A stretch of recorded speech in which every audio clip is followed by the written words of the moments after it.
오늘의 노트북은 얼리버드로 구매한 삼성 갤럭시 북 4 프로 16인치 모델입니다. 메테오 레이크 코어 울트라 프로세서가 들어간 노트북 중 제가 처음으로 리뷰하는 모델이죠. 램 32기가, SSD 1TB 용량의 넉넉한 스펙을 가진 이 모델의 가격은 카드 할인이랑 포인트 등 얼리버드 혜택을 전부 받고서 200만원을 살짝 넘는 정도였습니다. 그리고 작년 갤럭시 북 3 프로 16의 평가가 상당히 좋았던 걸로 기억하는데 올해 모델은 거기에다가 화면에 반사 방지 코팅을 추가했고 프로세서도 최신으로 업그레이드했기 때문에 분명 좋은 노트북이겠죠? 네, 갤럭시 북 4 프로 16은 굉장히 좋은 노트북이 맞습니다. 근데 한 가지 사소하다면 사소한 문제지만 노트북 실사용 경험에 크게 영향을 미치는 부분, 사실 저도 노트북을 리뷰하면서 종종 간과하는 부분인 터치패드의 문제가 자꾸 거슬려서 저는 실사용을 하고 싶지 않은 노트북입니다. 그럼 내가 쓰는 건 그렇다 치고 이 노트북을 남들한테 추천할 수 있냐고 물으면 이걸 문제없이 잘 쓰고 있는 사람들한테 뭐라고 할 생각은 없지만 이 노트북은 맥북에 비해서 윈도우 노트북의 터치패드는 구리다 라는 생각을 쓰는 사람들한테 확실하게 심어줄 수 있는 제품이기 때문에 저는 웬만하면 구매 추천도 별로 하고 싶지 않습니다. 그래서 말인데 먼저 시간을 좀 써서 터치패드 문제에 대해 얘기를 하겠습니다. 이 크고 아름다워 보이는 터치패드의 문제는 두 가지.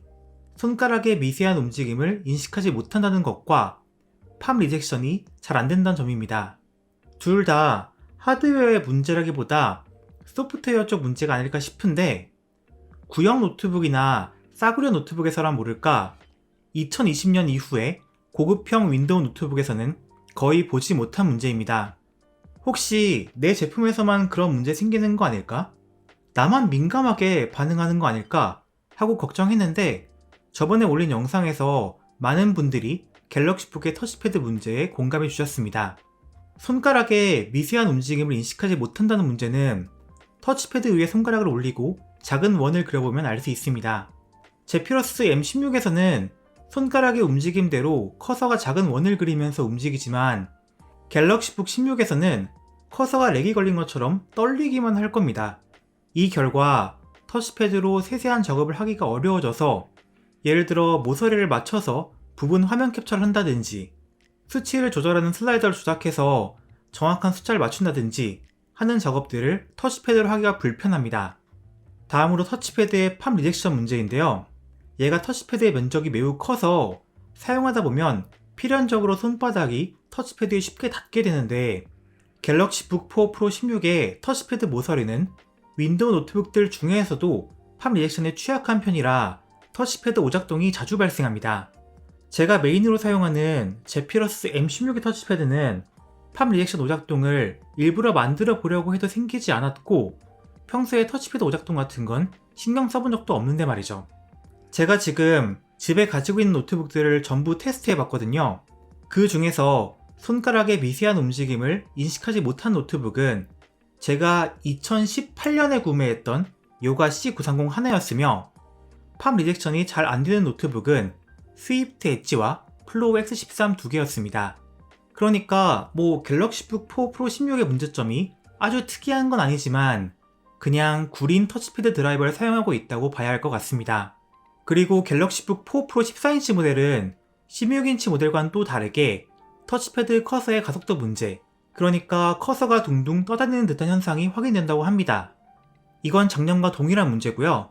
이러면 커서를 민첩하게 움직이기가 힘들어지죠. 갤럭시 북 3 프로 16인치를 가지고 있는 분도 터치패드에 비슷한 증상이 있다는 보고를 해주셨으며 그리고 아마 제가 예전에 테스트했던 갤럭시 북 3 울트라 역시 제가 당시에 캐치를 못했을 뿐이지 비슷한 문제가 있었을 것으로 추정합니다. 제가 했던 리뷰를 다시 돌려보니까 팜 리젝션 문제는 언급을 했었더라고요. 갤럭시 북 시리즈의 터치패드 문제는 사실 몇 년 묵은 문제고 몇 년 전부터 제가 터치패드의 감도가 이상하다는 지적은 계속 했던 걸로 기억합니다. 갤럭시 북이 이렇게 외관을 맥북 따라하면서 터치패드의 크기도 맥북 프로 16급으로 키워놨으면 소프트웨어도 거기에 맞춰 따라가야 할 텐데 맥북은커녕 대다수의 윈도우 노트북들보다도 구린 터치패드 감도를 가지고 있는 건 좀 이상하지 않나요? 갤럭시북 말고 다른 고급 윈도우 노트북 터치패드를 사용해본 적 없는 사람은 윈도우 노트북 터치패드가 원래 이런 거라고 생각할 텐데 윈도우 터치패드를 평소에 아주 많이 사용하고 맥북에 크게 뒤지지 않는다고 생각하는 사람으로서 아주 슬픈 일입니다. 터치패드와는 다르게 키보드의 경우 사실 키 트래블 자체는 짧은 편이지만 그렇다고 불편한 키보드는 절대 아닙니다. 맥북 프로의 가위식 키보드와 비슷한 타원감이라고 생각하고 호불호는 있을지 몰라도 나쁜 키보드는 아니라고 생각합니다.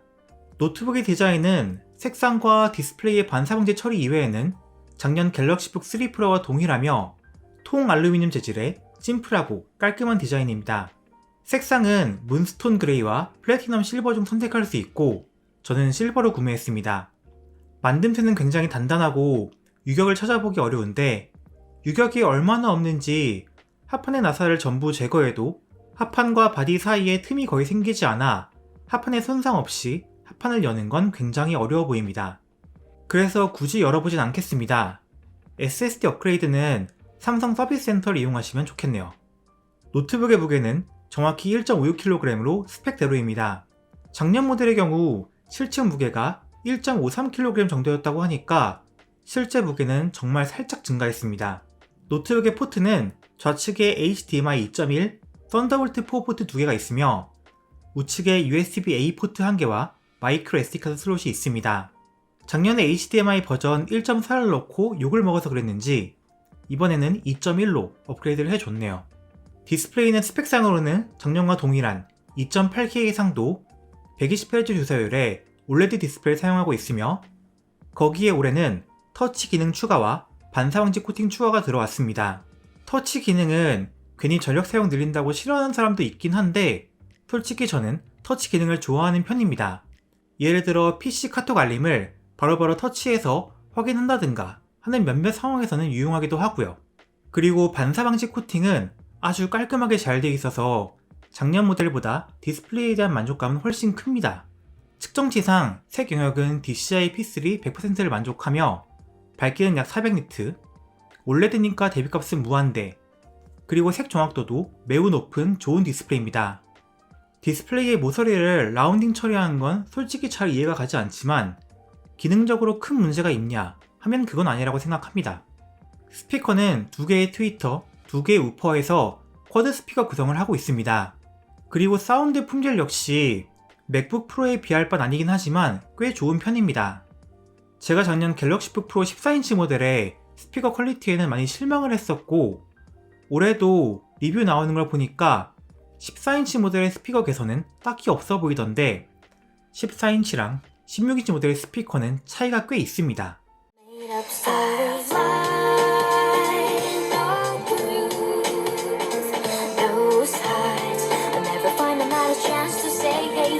Saving my life, I was hopeless. It was stinky, driving roadless. We were singing out of top of our lungs for the numbness. This city never died.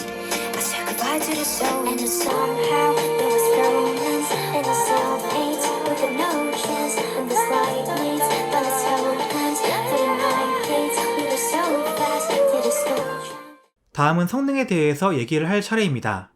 갤럭시북 4 프로 16에는 인텔의 14세대 메테오 레이크 CPU 코어 울트라 7 155H가 달려있고 인텔 4라고 불리는 인텔 7나노 공정을 사용한 첫 CPU입니다.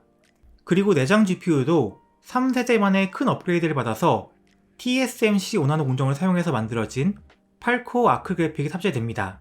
그 외에 TSMC 6나노 공정으로 만들어진 SoC 타일에는 NPU가 탑재되어 AI 연산을 도와주게 되었는데 당장은 이 NPU를 적극적으로 사용할 일이 많지 않겠지만 점점 활용도가 높아질 것으로 생각됩니다.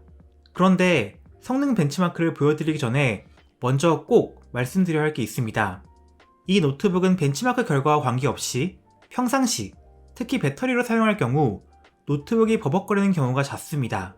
메테오 레이크 CPU는 전력 효율성을 위해서 시스템의 부하가 낮은 경우 굳이 CPU 타일의 고성능 코어를 사용하지 않고 SoC 타일에 달려있는 2개의 저전력 E코어에서 처리한다고 하는데 이게 이론상 전력 효율에 큰 도움이 되고 실제로도 그렇긴 합니다.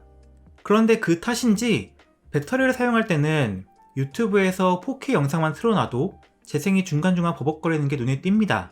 제가 카메라로 찍어놓은 영상에서 잘 느껴지는지는 모르겠지만 다른 저전용 노트북에서 재생했을 때 이 4K 영상은 상당히 부드러운 느낌으로 재생되거든요. 그런데 코어 울트라 155H를 탑재한 갤럭시 북 4 프로 16에서는 뭐 버퍼링이 걸리는 것도 아닌데 영상이 부자연스럽게 버벅거립니다. 버벅거리는 건 물론 영상 재생될 뿐이 아니고 영상에 담긴 어렵긴 한데 평상시에도 종종 하고 버벅거리는 느낌이 들 때가 있습니다. 이 문제가 바이오스나 윈도우 업데이트를 통해 앞으로 해결될지는 잘 모르겠지만 적어도 현재는 이런 문제가 있다는 걸 꼭 알고 구매하시길 바랍니다. 자, 그러면 벤치마크 결과입니다. 모든 벤치마크는 특별한 언급이 없는 경우 25도의 실내에서 삼성 세팅 고성능 모드로 놓고 진행한 결과입니다. 먼저 새로운 버전의 시네벤치 2024입니다. 아직 저한테는 충분히 데이터가 쌓이지 않았지만 라이젠 9 7940HS와 비교해서 싱글 코어 점수는 101점으로 동일하고 멀티코어 점수는 735점으로 조금 떨어집니다.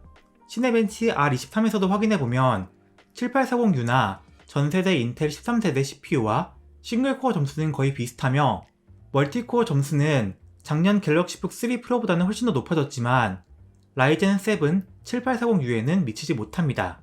시네벤치 R23을 돌릴 때 전력과 온도를 확인해보면 전력은 맨 처음에 잠깐 60W를 찍고 떨어져서 30W대 후반 정도의 전력 주변에서 쭉 유지합니다. 그리고 온도는 최고 100도, 유지 온도가 90도 주변에서 유지합니다. 온도는 높긴 하지만 그래도 상당히 높은 레벨의 전력을 유지하죠. 이번 갤럭시북 프로 14인치는 전력 제한이 걸려서 성능이 잘 안 나온다고 하는데 16인치는 그렇지 않죠. 긱벤치 6 점수는 싱글 2383점, 멀티 12558점으로 나와서 여기서는 멀티코어 점수가 7840U 이상이었으며 PC마크 10 점수는 총점 6984점이었습니다. 프리미어 프로에서는 제가 항상 테스트에 사용하는 소니 카메라 4K로 촬영하고 나름 빡센 색 보정을 시행한 4K 시퀀스를 4K 유튜브 프리셋으로 인코딩했을 때 5분 55초가 걸려서 지금까지 테스트해본 내장 그래픽 노트북 중에서는 가장 빨랐습니다. 퓨젯 벤치마크에는 또 한 번의 대형 업데이트가 있었고 이제 드디어 버전 1.0의 정식 버전이 나왔습니다. 갤럭시북 4 프로 16의 퓨젯 벤치 1.0 점수는 3495점으로 외장 그래픽을 끈 플로우 X13과 점수와 큰 차이가 나지 않았으며 외장 그래픽을 켠 X13과 비교하면 많이 떨어지긴 했습니다. 그래도 내장 그래픽의 큰 발전 덕분에 간단한 작업은 충분히 할 수 있을 만한 레벨로 올라오긴 했네요. 다음으로 그래픽 점수입니다. 3D마크 타임스 파일을 고성능 모드로 돌렸을 때 그래픽 점수가 3475점으로 나와서 라이젠의 780M보다 600점 이상 더 높은 점수를 기록했습니다. 최적화 모드로 모드를 변경해도 그래픽 점수는 3300점 정도로 유지되었고 배터리 사용으로 조용 모드로 돌려도 그래픽 점수는 약 2400점이었습니다. 일단 이번 인텔 아크 그래픽 점수는 기대 이상으로 잘 나오긴 하는데 문제는 이게 게임 성능과 연결이 되냐는 거죠. 제가 이번에 테스트한 게임들은 발더스 게이트 3, 오버워치 2, 배틀그라운드, GTA 5, 문명 6, 원신이었는데 이 게임들 중에서는 단 한 개도 인텔 아크 그래픽이 780M의 게임 프레임을 넘지 못했습니다. 다만 해외 테스트 결과들을 보니까 게임에 따라서 아크 그래픽이 780M보다 더 높은 프레임을 보이는 경우도 있다고 하니까 이런 결과가 나온 건 그냥 게임 선택에 운이 없었던 걸지도 모르겠습니다만 아크 그래픽의 높은 3D마크 점수를 생각하면 확실히 아쉬운 결과였습니다. 아크 그래픽 드라이버를 최신으로 깔아도 인텔 다이나믹 튜닝 테크놀로지 기능을 꺼도 결과는 크게 달라지지 않았습니다. 그래도 최소한 아이리스 Xe 그래픽보다는 현 상태로도 훨씬 나은 성능을 가지고 있으며 아마 시간이 지나면서 아크 그래픽의 성능은 점점 올라갈 거라고 생각하긴 하지만 그게 시간이 얼마나 걸릴지는 아무도 모르죠. 그리고 가끔씩은 그 원인은 알 수 없지만 게임의 프레임이 심하게 떨어지는 경우가 생겼습니다. 오버워치 2 테스트 중에 주로 이런 증상 생겼는데요. 어떨 때는 780M 이상의 높은 프레임을 보여주다가도 가끔씩 초당 5프레임 정도까지 떨어져 도저히 게임을 조작할 수 없는 상태가 되기도 했습니다. 게임을 오래 플레이할 경우, 그러니까 CPU와 GPU를 동시에 부하를 줄 때 유지하는 CPU 패키지 전력은 약 28W이며 그때 CPU 패키지 온도는 70도대 초중반 정도입니다. 그리고 그때 노트북 키보드 덱의 표면 온도는 WASD 키 주변 40도 이하, 가장 뜨거운 곳도 40도를 살짝 넘는 정도라서 불편함을 느낄 만한 온도는 아니었습니다. 그리고 터치패드 위에 소음계 올려두고 측정한 소음 레벨은 40대 후반 데시벨 정도가 나와서 울트라북들 중에서도 시끄러운 편은 아니었습니다.